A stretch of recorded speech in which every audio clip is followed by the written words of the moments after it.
performance of players, several All-Stars during Summer League, and just in general good performances from the players?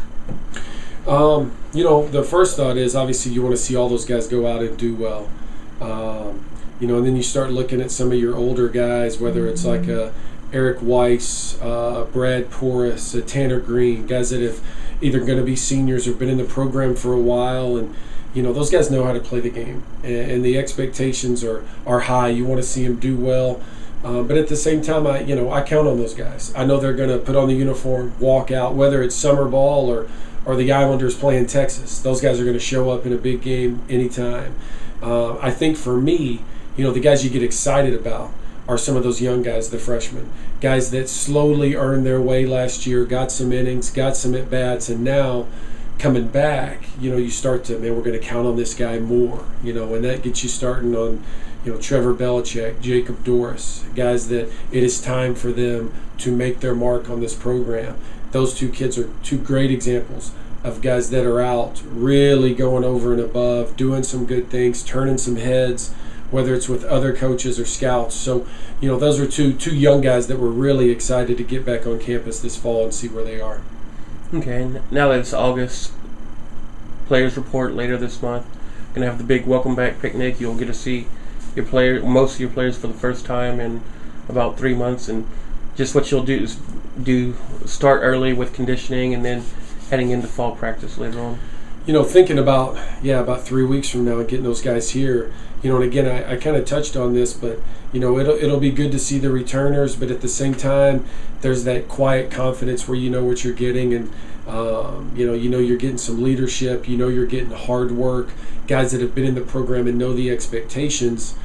There's that group of new kids that still to this day are really names on a sheet of paper, kids that you're emailing, whatever it is, and going back and forth on transcripts and where they're living, and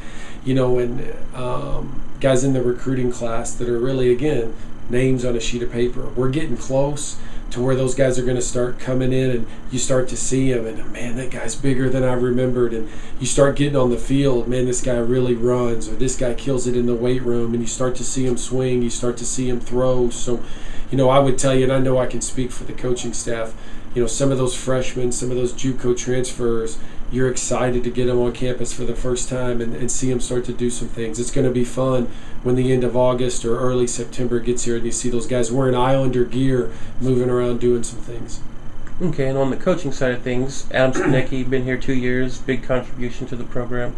He's moved on to a full-time position, and now a new title, but a familiar face in the volunteer assistant position. Yeah, for sure. Obviously, big time, congrats and good luck go out to Adam Skonecki, and you'd love to see, young coaches leave your program and go out and move up the coaching ladder. And, another quick side note on Adam, he's getting married on Sunday, so good luck to him, getting through the weekend and surviving. And I know he and Shane are going to have a great future together, and he's going to be a great young coach.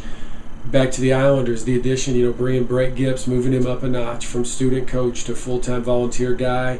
Brett is really a blue-collar, hard-working guy who honestly went over and above my expectations, for that 5th spot last year, and it was a no-brainer, to be able to, here's the easy part, keep one of your own, a guy who's played for us, coached with us, knows the expectations, to be able to promote him, within our system says a lot about, hopefully, how far this program's come, and a lot about the quality young coach that he is right now and the coach that he's going to be down the road. He'll be a great addition. He'll help Marty with the pitchers. Some of those young guys coming in are really going to have a great benefit to spend some time with Brett. Okay, and final thing, talk about a couple other members, former members of the Islanders coaching staff, Josh Blakely and Blaze Lambert, with their new positions. Sure. We touched on it with Brett, seeing your guys be promoted up the ladder, move on to the next job. Josh Blakely's been doing a great job at McMurray University, doing the bulk of their recruiting, and I know he has a lot of responsibility on the field. He's now turned that into his first head coaching job at Ranger Junior College, which is going to be a fun, exciting time for him to try and change that program. A junior college who's kind of been in the bottom half of their league for several years. It's going to be a huge challenge for him. And his first hire was another ex-Islander coach, Blaze Lambert. Blaze has always been one of my favorite guys in the 16 or 17 years that I've been coaching. Hard-nosed, get-after-it guy, no nonsense. Those two guys are going to be a great fit together, and obviously a great young coaching staff at Ranger Junior College. It'll be a fun program to watch in the next couple of years, but again, feels good to see those guys go out and spread their wings a little bit and get that next job. So it's nice to see that Islander coaching tree kind of spreading and growing.